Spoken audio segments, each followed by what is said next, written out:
Кто играет?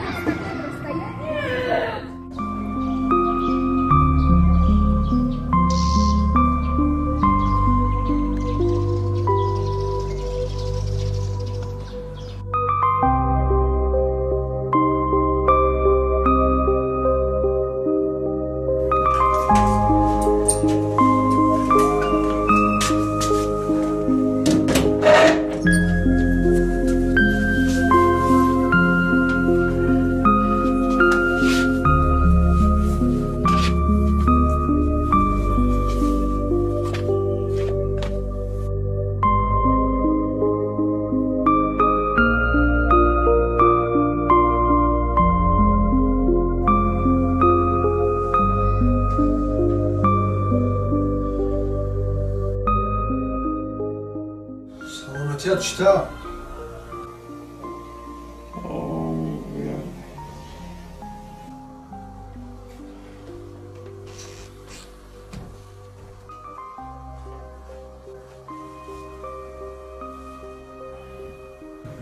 زیغ نشو، همش خوب میشه.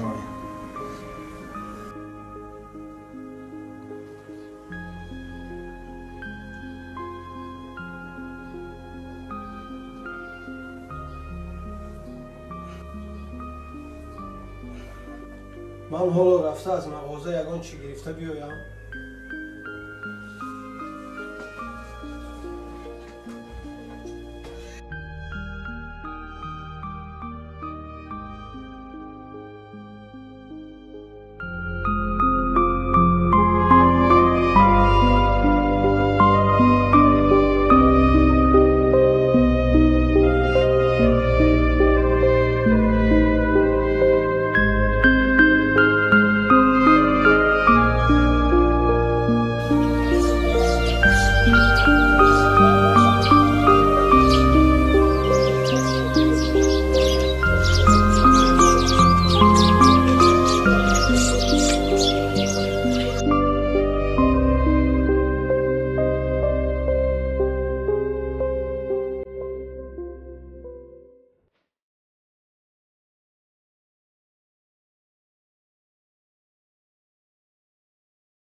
برادر عزیزم آبی جان، تو در این ملک غریبی همیشه همراه هم بودی.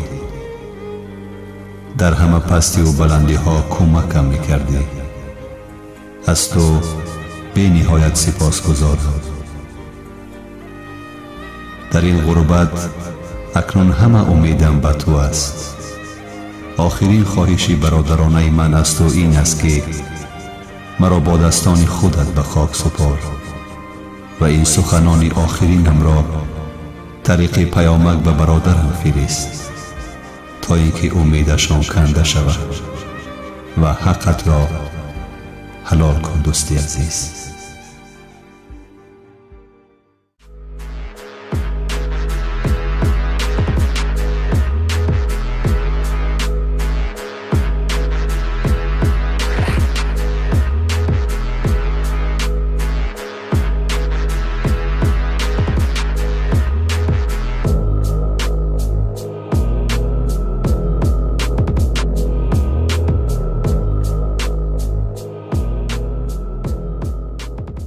رستم جان اینقدر میبریم که فقط با برداریم.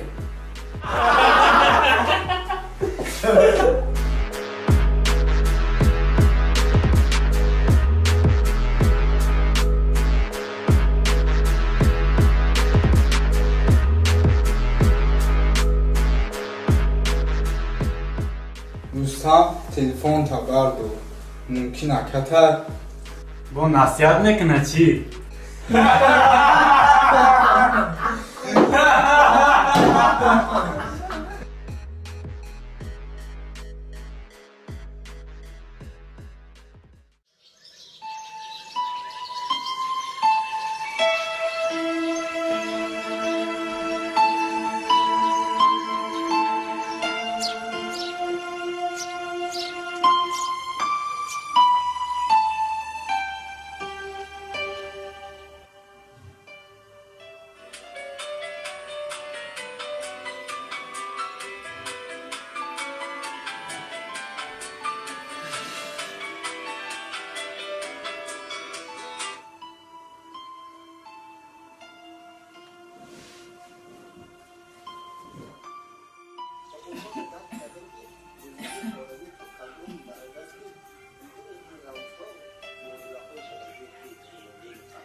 جان بچه پیسه تلفن زنگ دادستش و تلفن تا بردار شاید اکل باشه. دلم خواطره ای بابای خانه سوخته چند روز شده که آواز اکت نشنیدم.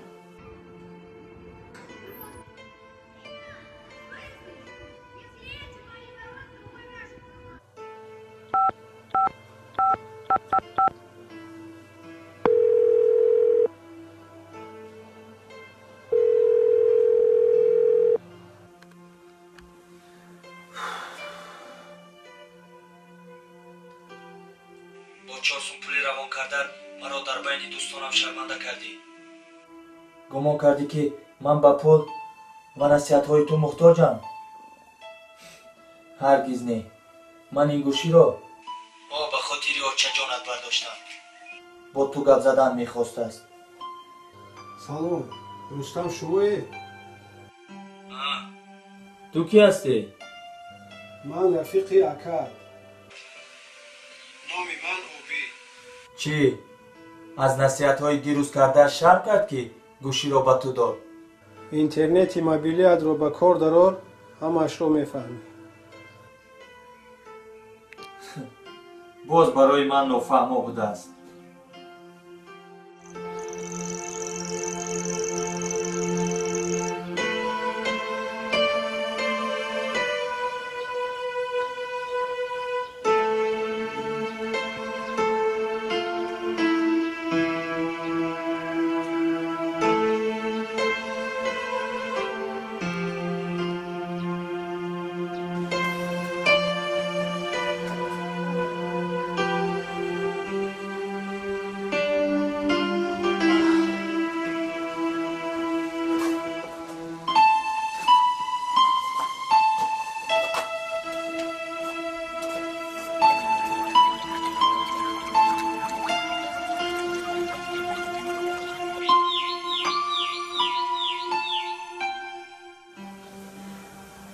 بچه‌ام که به اینقدر زنگ زد؟ باز کی میشد؟ با آن پسری نصیحتگرتون. از سخنهای دیروزه شرم کرده گوشی را به کدام عابد نام گفتنی جورش داده است. بچه جان، من هر روز شما رو به پدر کلام کردم. اکد برای تو هم پدر و هم برادر. اکد رو حرمت کن، نسبتش به حرمتی نکن بچه جان. اگر او خودش را حرمت میکرد، من هم او را حرمت میکردم. دیگر هیچ چیز نگفت بچه‌ام؟ فقط گفت که اینترنت موبیلیت را به کار درآور. نباشد اینترنت رو به کار درآور بچه جان. هی پریده نمیرود که حاضر به کار میدرارم.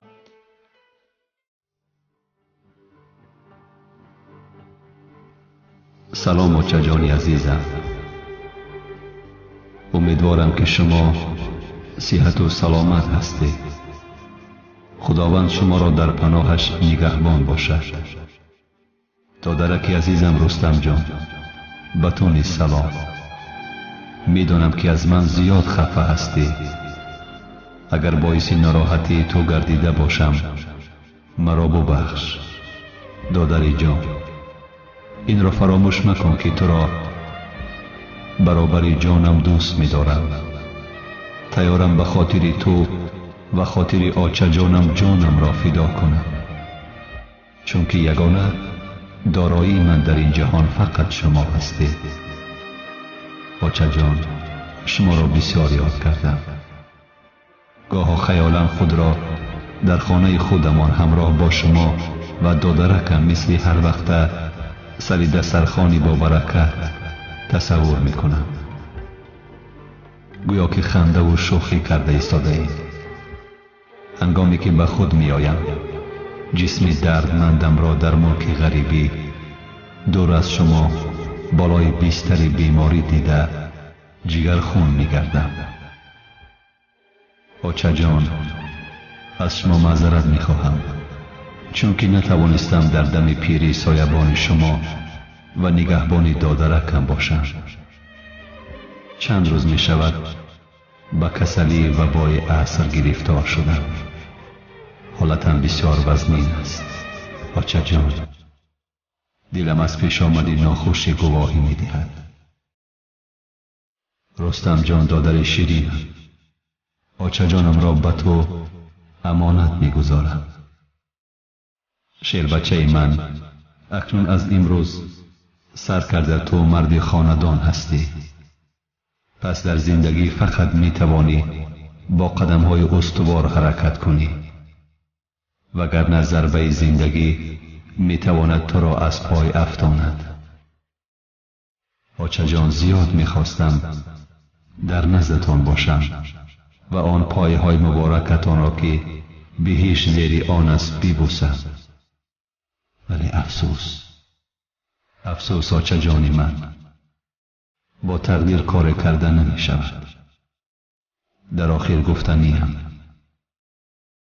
اگر در طول حیات بار شما را ناراحت کرده باشم، حقتان را بر من حلال کنید و هر زمان دعاگوی من باشید، چرا که وقت این پیامک به دست شما می رسد، الکی من دیگر در قید حیات نیستم.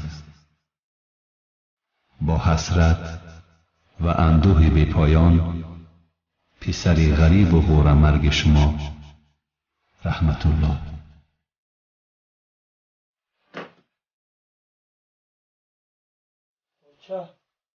اوچا اوچا اوچا اوچا.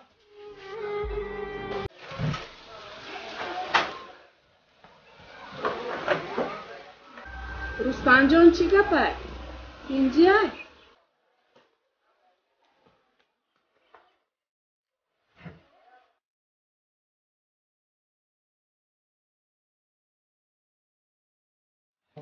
اوچا جان چی شد به شما؟ چشمانتان را کشوید اوچا. اوچا اوچا جان، اوچا چشمانت را کشو اوچا. اوچا اوچا چشمانت را کشو اوچا. رستم جان همدردی مرا قبول کن. چی؟ نه نباید این کار شود. اوچا